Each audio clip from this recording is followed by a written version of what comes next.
Form 7 को लेकर के आई और फॉर्म 7 उन्होंने ऐसे बांटना शुरू किया, उस घपले को भी हम लोगों ने पकड़ लिया और जब उस घपले को पकड़ा तो पता लगा फॉर्म 7 बंद हो गया उत्तर प्रदेश में। फॉर्म 7 से कोई वोट काटा नहीं गया।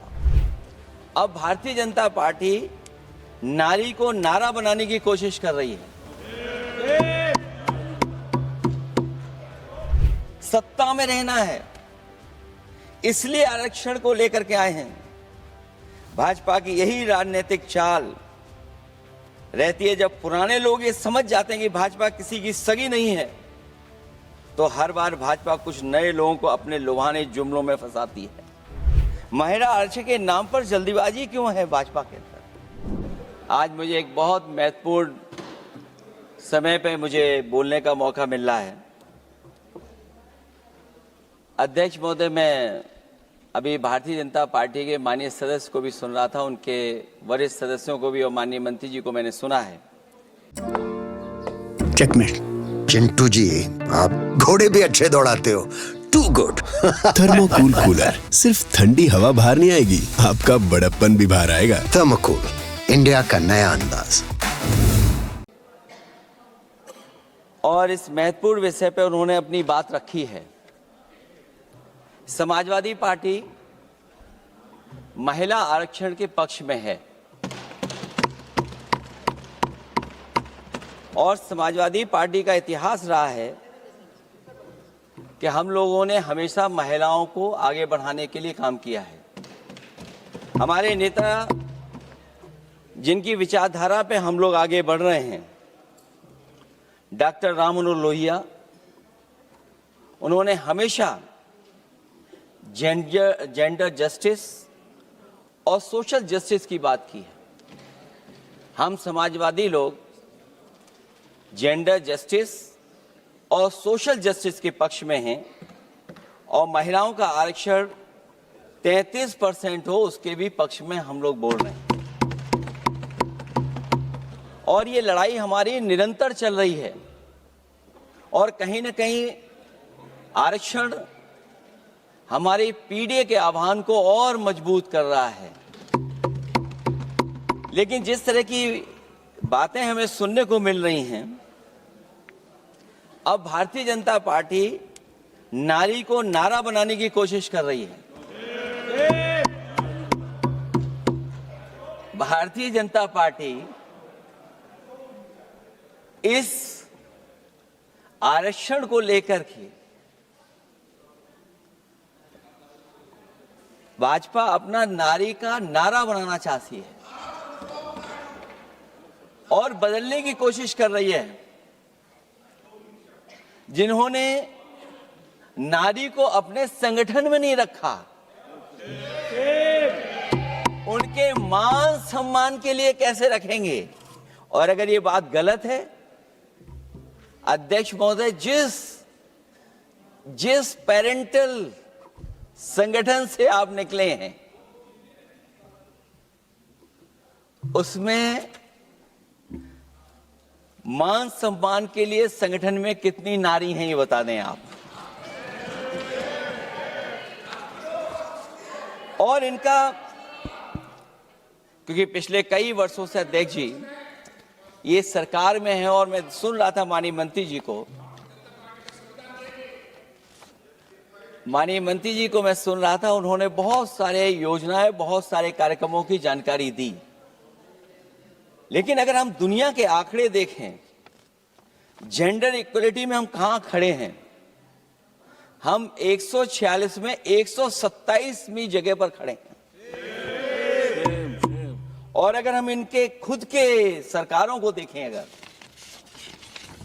तो अध्यक्ष महोदय, इनके 21 जगह सरकारें हैं। 21 जगह यूनियन टेरिटरी और स्टेट मिलाकर के और सहयोगी दलों के साथ मिलकर के 21 सरकारें इनकी हैं। भारतीय जनता पार्टी ये बताए कि उनके 21 स्टेट में जहां सरकारें उनके सहयोगी साथियों के साथ चल रही हैं, कितने मुख्यमंत्री इनके बने हुए हैं? कितनी महिला मुख्यमंत्री बनी हुई इनकी? 0। और जो दिल्ली की बनी हुई हैं, हालांकि वो हाफ चीफ मिनिस्टर हैं और वो भी महिला होने के नाते केवल हाफ चीफ मिनिस्टर हैं। नहीं, अधिकार कहां हैं? एक चीफ मिनिस्टर के जो अधिकार होते हैं, एक स्टेट के जो अधिकार होते हैं, क्या आपके दिल्ली की मुख्यमंत्री के पास वो अधिकार है? और फिर जो अभी तक जो सबसे बड़ी पार्टी है, जो सबसे बड़ी पार्टी अपने आप को कहते हैं, पूरे देश में जितने भी इनके विधायक चुने गए हैं, आप बताओ आपकी संख्या क्या है? 10% से ऊपर नहीं जा पा रहे हैं आप? क्या 10% से ऊपर हैं आप? और फिर लोकसभा की गिनती में अगर हम देखें तो लोकसभा की गिनती में कितने संख्या में आप हैं? इसलिए अध्यक्ष महोदय, जहां हम ये कहते हैं कि हम महिला आरक्षण के पक्ष में हैं, वहीं कुछ सवाल हमारे भी आपके लिए हैं। मैं उससे पहले याद दिलाना चाहता हूं कि कई बार लोग ये कहते हैं कि समाजवादी पार्टी विरोध करती है। अगर हम अपनी बात कहना चाहें तो डॉक्टर राममनोहर लोहिया, जिनकी विचारधारा पर हमारी समाजवादी पार्टी का आधार है,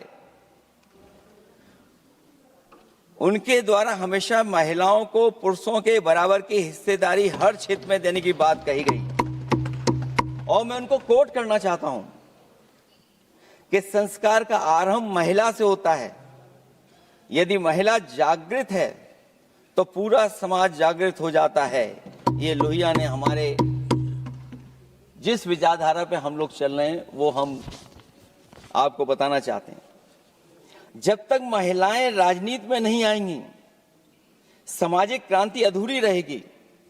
लोहिया जी ने निरंतर महिलाओं की राजनीति में महत्वपूर्ण भूमिका पर बल दिया है और समाज में वास्तविक परिवर्तन उनके योगदान से ही आ पाएगा।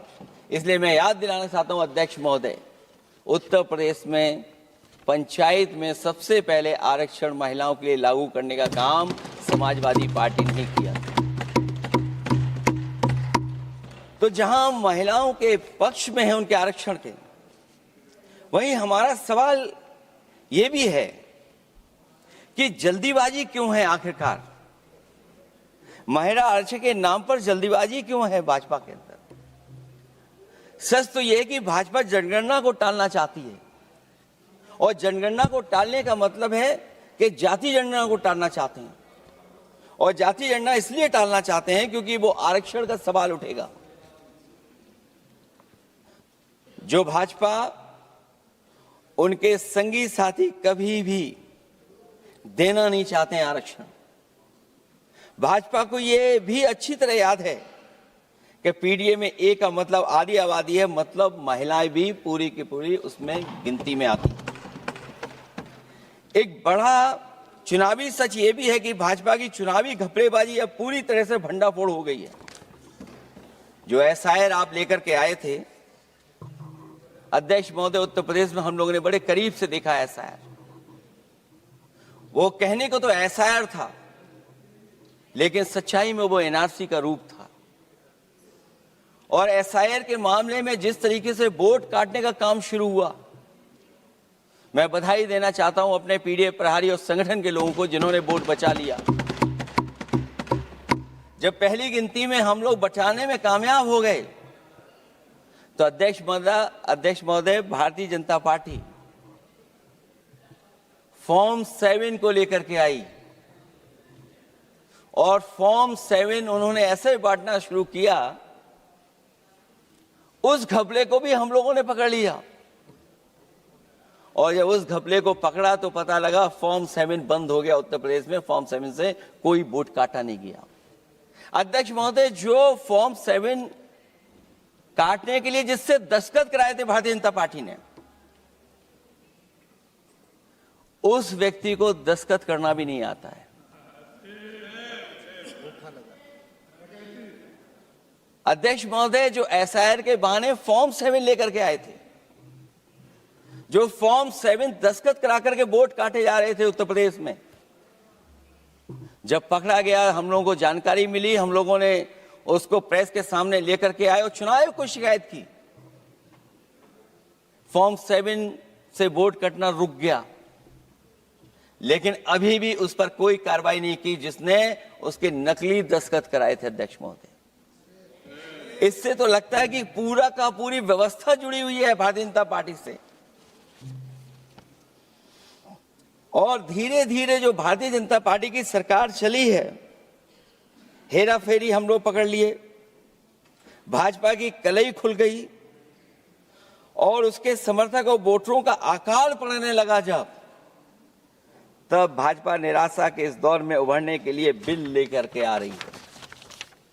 ये भारतीय जनता पार्टी का जो वोट कम हो रहा है,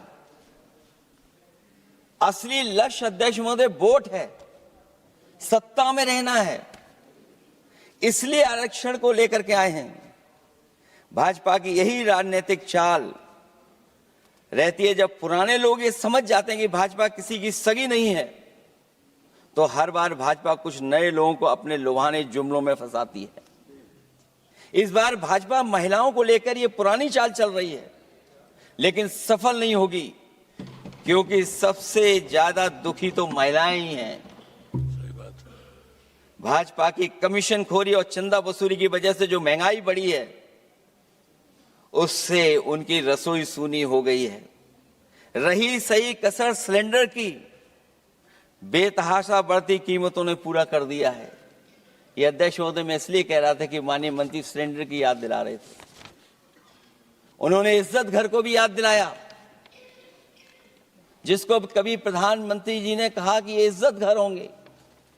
गांव गोद लिए गए, जाकर के सरकार देखे उन गांव को अनाथ अगर किसी ने छोड़ा है तो भारतीय जनता पार्टी ने छोड़ा है। हर महिला अपने बच्चों को पढ़ाना चाहती है, लेकिन भाजपा की शिक्षा विरोधी सोच तो सरकारी स्कूल तक बंद करवा दे रही है। महिलाओं का दर्द क्या होता है, ये मेरठ के दुकानदारों के परिवार की महिलाओं की आंखों में आए आंसू भी बयां कर रहे हैं, और नोएडा की मजदूर और मेड के गले बयान भी कर रहे हैं। क्योंकि जब हम बहस महिला आरक्षण पे कर रहे हैं, तो हमें याद रखना चाहिए कि हमारे बिल्कुल बगल में 40,000 से ज्यादा लोग सड़कों पे मजदूर, महिलाएं सड़कों पर हैं, जहां से प्रभु श्री राम जो कभी हम लोगों ने स्क्रीन पे देखा था, वो चुन करके आए थे।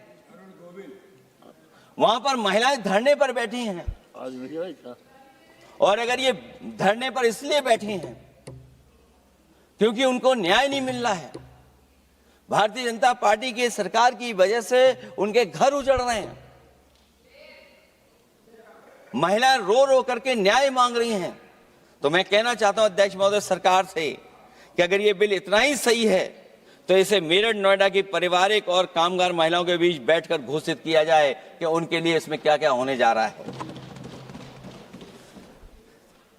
हम महिला आरक्षण के साथ हैं, पर उस भाजपाई चालबाजी के खिलाफ हैं जो एक साजिश के तहत की जा रही है। भाजपाई और उनके संगी साथी देश की सबसे बड़ी आबादी के वर्ग मतलब पिछड़े वर्ग की महिलाओं के बारे में चुप्पी साधे बैठे हैं। ये बात अध्यक्ष जी समझ में नहीं आ रहा है, क्योंकि जब हम लोग प्रधानमंत्री जी को सुनते थे तो वो ये कहते थे कि हम पिछड़े वर्ग से आते हैं, हम आप जैसे ही हैं, पिछड़े हैं।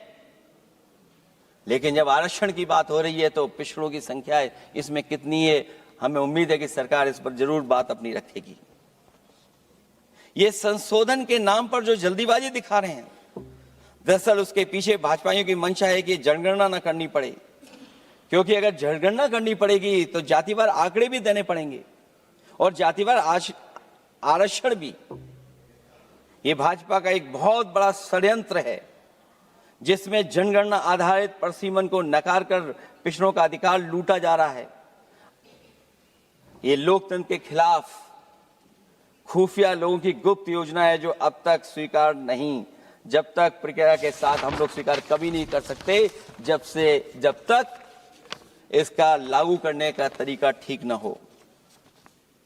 अगर पिछड़ों की आबादी कम से कम अगर हम ये गिन लें कि 70%, 80% से ज्यादा है, अध्यक्ष महोदय, अगर हम उनको 66% मान लें तो इनकी आबादी कम से कम पिछड़ों की 33% होगी, आधी आबादी की जनसंख्या, जिनके हक की बात तो है ही नहीं इसके अंदर। इसका मतलब यह हुआ कि पिछड़े वर्ग की 33% महिलाएं, उनको हक देना नहीं चाहते ये लोग, हक उनका छीनना चाहते हैं। और फिर जो डिलिमिटेशन का साथ साथ लेकर के आए हैं, ये डिलिमिटेशन क्या है अध्यक्ष महोदय? ये डिलिमिटेशन है कि इलेक्टोरल मैप को बदल दें। हमारे पूर्व में कांग्रेस के सदस्य ने ठीक कहा है कि जब डिलिमिटेशन की बारी आई तो इन्होंने पूरी रणनीति बना करके कि किस तरीके से लोकसभाओं के क्षेत्र बनाए जाएं, क्षेत्र कैसे बने जिससे कि उन्हीं को पॉलिटिकल लाभ मिले, वो हम लोगों ने आसाम में भी देखा और जम्मू कश्मीर में भी देखा है। इसलिए हम चाहते हैं कि पहले जनगणना हो और जनगणना जब आंकड़े सही आ जाएंगे अध्यक्ष महोदय, तब जाकर के डिलिमिटेशन ठीक होगा।